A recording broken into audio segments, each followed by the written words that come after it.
say is, the biggest takeaway, I think, coming in after South Carolina is you look at all the early states, and Donald Trump, as technically the Republican incumbent, did not win 40% of the vote.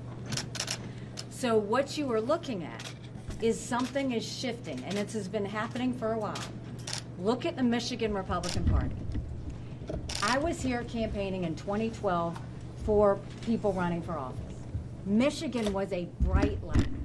They were winning races up and down the ticket. They had passed a right-to-work law. Everything was great. And once Donald Trump came in 2016, they've now lost the governor's race, the governor's mansion. They've lost the state house. They've lost the state senate.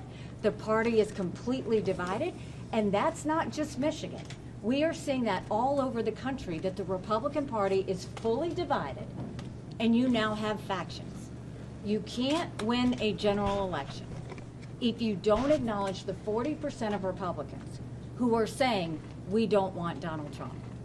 And you can't do that if you've got a candidate who says anyone who supports his opponent is barred permanently from MAGA. That's not the way you win elections. Now, to my Republican family, I will say this. There are a few things we need to be looking at. The first thing is electability. If you have a candidate that can't win 40% of the vote in the early states, if you have a candidate who can't bring in independents, if you have a candidate that is driving people out of our party, then that is a sinking ship guaranteeing a President Kamala Harris. But it's not just the party that he's losing. He's shifting policy. Republicans used to be about fiscal responsibility. Republicans used to be about smaller government and less spending. But under Donald Trump, he put us $8 trillion out of the $34 trillion, $8 trillion in debt in just 4 years, more than any other president. He's not once talked about fiscal responsibility, and since what have we seen? Republicans and Democrats are now all spending like drunken sailors, and taxpayers are getting the short end of that stick. Then he's changed policy on national security. It used to be that Republicans cared about peace through strength. Now we don't see that anymore. Now we see Trump siding with Putin, a tyrant and a dictator who kills his political opponents, who arrests journalists and holds them hostage, and who continues to say that he wants to destroy America. And you've got Trump saying that he would encourage Putin to invade our allies. This isolationist approach that Donald Trump is putting over the party is creating a scenario that puts us further in war, not preventing war. America can never be so arrogant to think we don't need friends.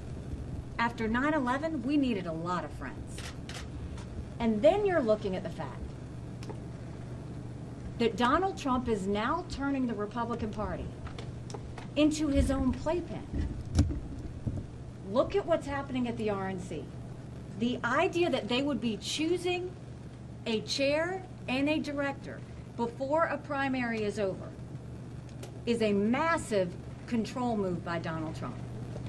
The idea that there is a resolution out there in the RNC saying Donald Trump can't use the RNC for his legal slush fund, and he's upset that that was proposed, tells you everything you need to know.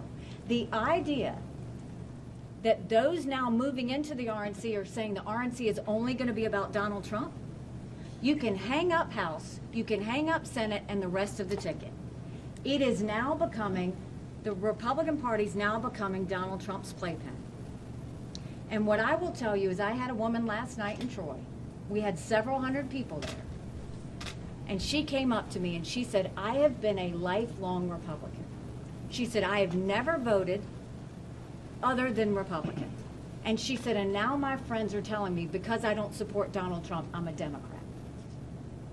If this is the direction the Republican Party is going into, this is going to lead this country towards socialism. The Democrats, I fully believe, are going to have a younger candidate going into the general election. If Donald Trump is the candidate, Republicans will once again lose the election. We'll lose the swing states, we'll lose the House, we'll lose the Senate, and we won't take anything with us.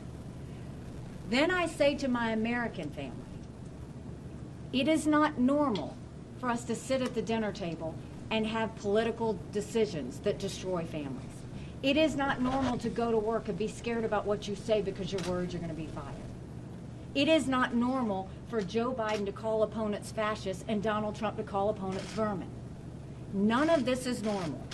And the focus needs to be on the younger generation, because all they feel is the anger, the hatred, and the division. They wonder how they're ever going to own a home, get a job, make ends meet, and if war's going to break out. Americans owe it to our kids and your grandkids that we start to get our country back to a unified place where we're all Americans. I am trying to do that. I am giving you every red flag I possibly can about the direction that the country is going in. Now I just need people to hear it. I need states that are voting to act on it. And I need to see that we can stop this sinking ship before it takes off.